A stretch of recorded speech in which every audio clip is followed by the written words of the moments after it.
Nous, on a une richesse illimitée, c'est notre paix et notre sécurité. On tient à cette paix et à cette sécurité, et il ne viendrait à la tête de personne de les remettre en cause. Car partout où la paix, qui a aussi longtemps duré, est remise en cause, c'est difficile après de retrouver la paix. Nous devons travailler en tant que Togolais pour renforcer ce sentiment de paix et de sécurité. Sogoyou Kegewe, ancien journaliste à Radio Kara, ancien activiste pro-RPT à Kara, ex-ambassadeur du Togo en Allemagne. Au final, compte tenu de toutes les similitudes dans l'histoire politique des deux pays, la fin du règne des Bongo met intensément les projecteurs sur le régime des Knassambé. Et, les mêmes causes produisant les mêmes effets, il est légitime de se demander si le régime togolais connaîtra le même sort. Au-delà de cette interrogation, la question utile qu'il faut se poser est de savoir si le chef de l'État togolais peut avoir une fin de règne différente. Faure Gnassingbé peut-il éviter un coup d'État? La réponse est clairement oui. Toutefois,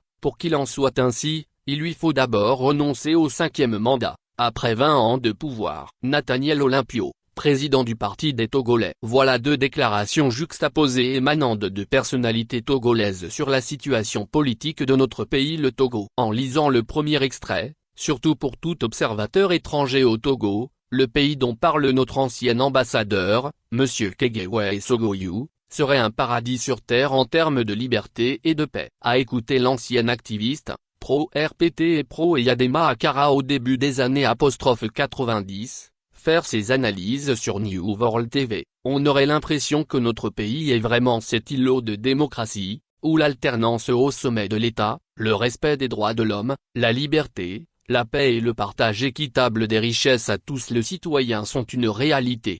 Nous voulons rappeler à l'ex-ambassadeur du Togo en Allemagne que la situation politique des pays dont il feint aujourd'hui de supporter les militaires au pouvoir, est de loin meilleure à celle du Togo. Nous voulons parler du Burkina Faso, du Mali et du Niger. De même, les pays de la CEDEAO dont il fustige les chefs d'État en des termes pas très propres, pour leur accointance avec la France, pour attaquer ce pays frère du Sahel, sont également une référence sur tous les plans pour notre malheureux pays, ballotté par la dictature des Knassambé depuis un demi-siècle. Il s'agit ici du Bénin, de la Côte d'Ivoire, du Nigeria et du Sénégal. Ce comportement incompréhensible de ces chefs d'État dans la crise nigérienne, que nous dénonçons tous, n'aurait rien à voir avec la situation politique intérieure dans leurs pays respectifs, que les Togolais, s'ils avaient le choix, n'hésiteraient pas une seconde à embrasser. Monsieur Sogoyou reste fidèle à sa logique du début de la démocratisation dans notre pays à l'orée des années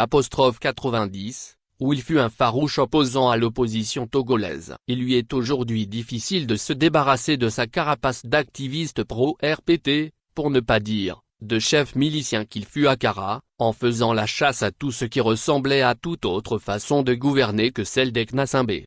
Aujourd'hui, 33 ans après le début de la démocratisation, l'homme semble n'avoir rien perdu de son mordant quant à son aversion vis-à-vis de la démocratie et de l'alternance au sommet de l'État. Pour Sogoyou Kegewe, le pouvoir politique devrait se décliner en termes d'ethnie et reposer sur la théorie de la raison du plus fort, comme la gouvernance Gnassingbé nous l'a démontré et nous le démontre depuis un demi-siècle. Sinon quel message l'ancien diplomate voudrait-il nous communiquer en parlant de richesses illimitées que serait notre paix et notre liberté que nous aurions au Togo, alors que tout le monde connaît la situation plus que désastreuse sur tous les plans dans laquelle les Togolais, de toutes les régions, de toutes les ethnies, se débattent? Et ce qui est encore plus triste et lamentable, c'est que l'ancien journaliste à Radio Kara, en tentant de peindre un Togo imaginaire de paix et de liberté, sait en son fort intérieur que ce n'est pas vrai. Il sait bien que le Togo est une dictature où des prisonniers politiques, dont le demi-frère de Faure Gnassingbé,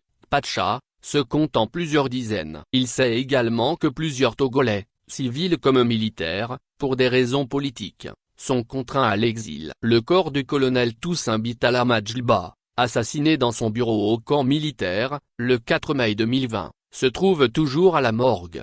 Malgré ce sombre tableau dans le domaine du respect de la dignité et de la vie des autres citoyens, qui n'est possible que dans des régimes de terreur comme celui du Togo, quelqu'un qui se respecte et respecte ses concitoyens, peut-il avoir le culot de parler de paix et de liberté dans un tel pays? L'ex-ambassadeur est-il vraiment en harmonie avec sa conscience en faisant de telles déclarations qui humilient et laissent tout Togolais conscience en voie? Peut-il surtout regarder ses enfants, ses petits-enfants, son épouse et son entourage familial dans les yeux, après avoir proféré de tels mensonges pour protéger un régime en perdition et pour protéger ses avantages personnels. Heureusement l'absime citation du début de notre texte de l'homme politique togolais de l'opposition, M. Nathaniel Olympio, est là pour rafraîchir la mémoire aux journalistes, à l'ancien activiste pro-RPT et à l'ancien diplomate Sogoyou Kegewe, en lui rappelant que le régime togolais est bel et bien un régime de dictature. Hélas, M. Sogoyou peut enfin se réveiller de son sommeil, ou plutôt de son cauchemar. Le Togo, pays de paix et de liberté, qu'il ne viendrait à la tête de personne de changer, n'existe pas depuis 60 ans. En parlant de la fin du règne des Bongo au Gabon, et en faisant le parallèle avec le sort qui sera celui de Faure Gnassingbé au Togo, le président du Parti des Togolais, M. Nathaniel Olympio, avertissait dans une publication dans le quotidien Liberté la semaine dernière, forcer le passage sera pour lui très difficile à tenir, compte tenu du ras-le-bol des Togolais et des conditions qui prévalent actuellement en Afrique de l'Ouest avec la cascade de coups d'État. À bon entendeur, salut Samari Tchadjobo.